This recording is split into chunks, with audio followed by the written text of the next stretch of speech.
Halo teman-teman semua, perkenalkan, aku Rafli Ortega Jaya.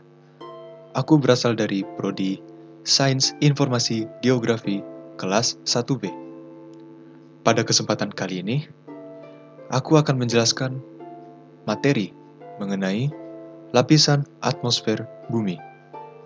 Nah, lapisan atmosfer bumi adalah salah satu materi dari mata kuliah meteorologi dan klimatologi. What we discuss. Sebelum mengenal lebih jauh, tentu kita akan membagi 3 judul. Yang pertama, What is atmosphere? Yang kedua, Function of atmosphere. Dan yang ketiga adalah The layers of atmosphere. What is atmosphere? According to National Geographic, atmosphere is the layers of gases surrounding a planet or other celestial body.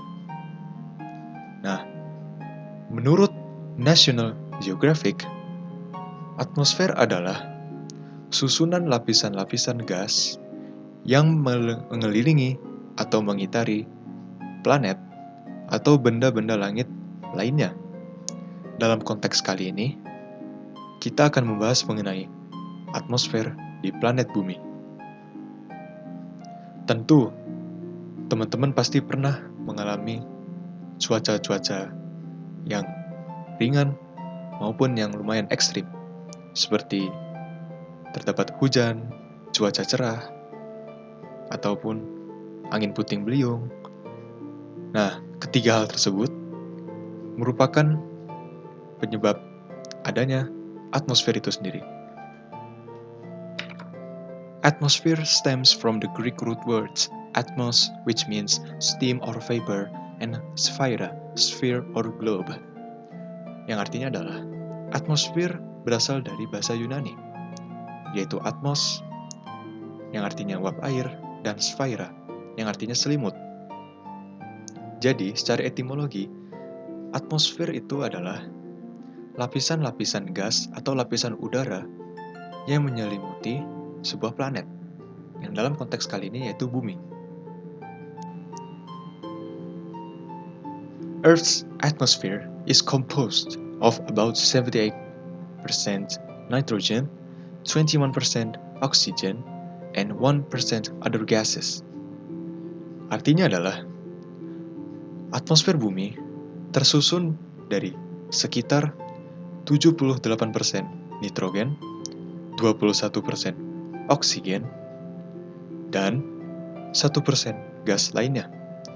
1% gas lainnya tersusun dari bermacam-macam gas seperti argon, karbon dioksida, hidrogen, dan masih banyak yang lainnya.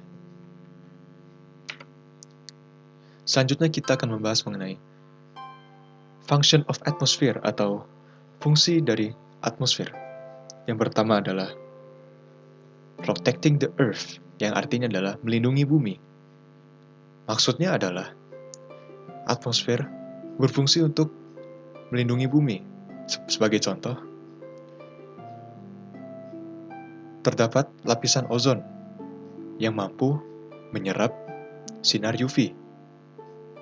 Selain itu, juga terdapat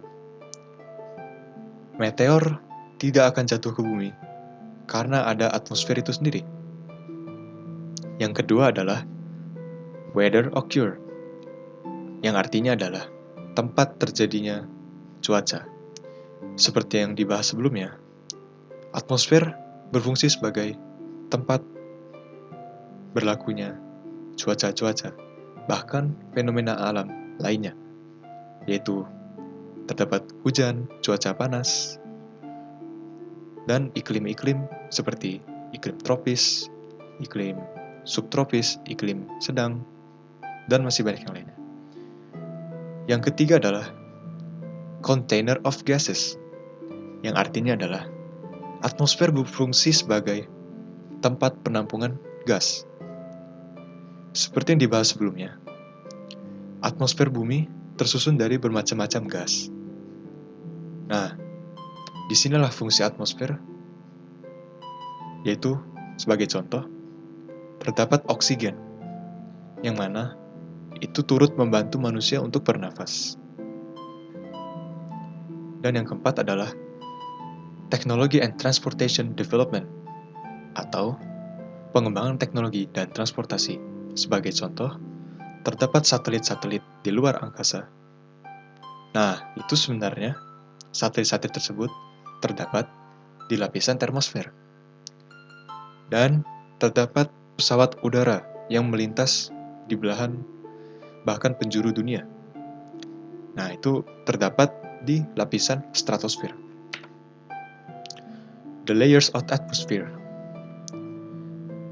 Jadi, di atmosfer bumi terdapat 5 lapisan. Yang pertama ada troposfer, stratosfer, mesosfer, termosfer, dan yang terluar terdapat exosfer. Berikut adalah gambar mengenai urutan atau susunan lapisan-lapisan atmosfer. Bisa dilihat bahwa troposfer berada di lapisan paling bawah, sedangkan exosfer merupakan lapisan terluar atau paling tinggi. Troposfer. Yang pertama adalah the closest layer to Earth, yang artinya adalah troposfer merupakan lapisan yang paling dekat dengan bumi. Yang kedua adalah reaching from about 0 to 12 kilometers. Nah, di sini artinya adalah troposfer memiliki ketinggian antara 0 sampai 12 km. Yang ketiga adalah temperatures in the troposphere decrease with altitude, yang artinya di sini adalah suhu atau temperatur di troposfer mengalami penurunan tiap ketinggian, yang artinya adalah semakin tinggi ketinggian troposfer, maka suhu di permukaan bumi semakin rendah.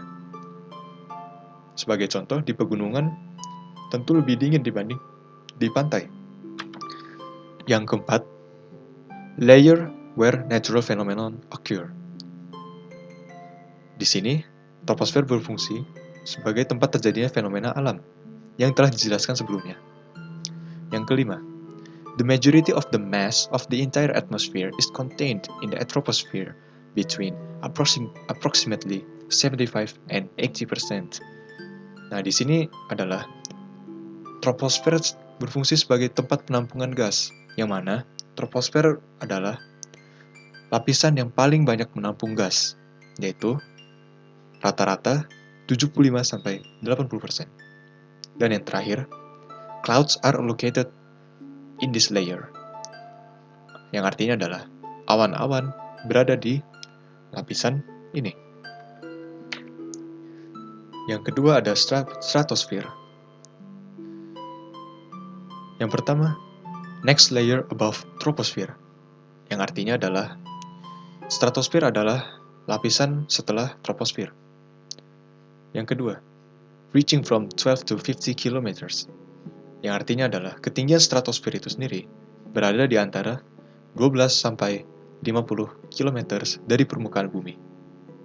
Yang ketiga, temperatures in the stratosphere increase with altitude. Nah, di sini letak perbedaan stratosfer dengan troposfer. Suhu atau temperatur di stratosfer semakin meningkat dengan ketinggian, maka artinya semakin tinggi ketinggian dari stratosfer, maka suhu di stratosfer itu semakin meningkat. Yang keempat adalah a high concentration of ozone, which absorbs some of the incoming solar radiation.